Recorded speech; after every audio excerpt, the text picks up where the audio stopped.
Aujourd'hui, je vais vous faire un résumé rapide de la saison 2012 de Formule 1. Cette saison est particulièrement marquée par la rivalité entre deux monuments de la Formule 1, Sébastien Vettel, à l'époque pilote chez Red Bull, et Fernando Alonso, pilote chez Ferrari. À l'époque, Sébastien Vettel est un jeune prodige de la F1 qui reste sur 2 victoires consécutives au championnat du monde.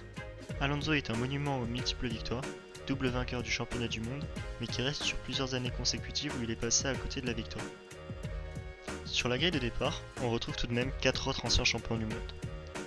Jenson Button, Kimi Raikkonen, Lewis Hamilton et Michael Schumacher. Le début de saison est donc très indécis. Contre toute attente, 7 pilotes différents se partagent les 7 premières courses de ce championnat.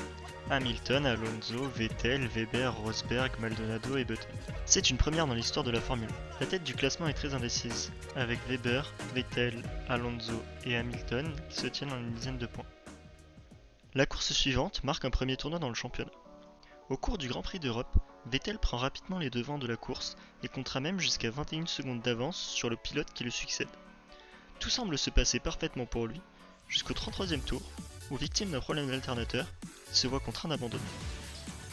Pendant ce temps, Alonso se lance dans une remontée fantastique.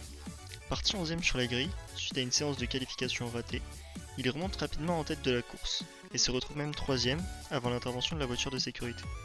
Au redémarrage de la course, il en profite pour doubler Grosjean pour le gain de la 2e place, juste avant l'abandon de Vettel qui lui permet alors de prendre la tête de la course.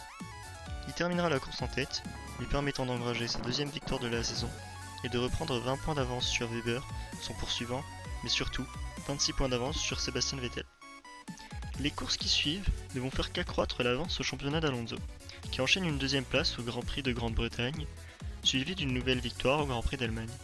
Son avance sur son principal rival ne cessera d'accroître jusqu'au Grand Prix de Monza, où il compte 39 points d'avance sur Vettel et même 37 points d'avance sur le second au classement, Hamilton, à 7 courses de la fin du championnat.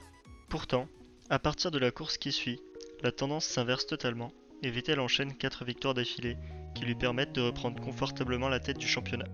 Avant la dernière course de la saison, Vettel compte 13 points d'avance sur son rival. Et la séance de qualification ne fait que conforter son avance, puisqu'il part 4ème sur la grille, alors que son rival part seulement 8ème. Pourtant, dès le départ de la course, Vettel part en tête à queue. Il repart alors en dernière position de la course. Alonso profite de l'accident pour remonter directement en 3ème place. En l'état actuel des choses, Alonso reprendrait 15 points sur Vettel, ce qui lui permettrait de remporter le titre. Mais finalement, Vettel parvient à remonter en 6ème position et ainsi à conserver 3 points d'avance, remportant ainsi son 3ème titre mondial consécutif.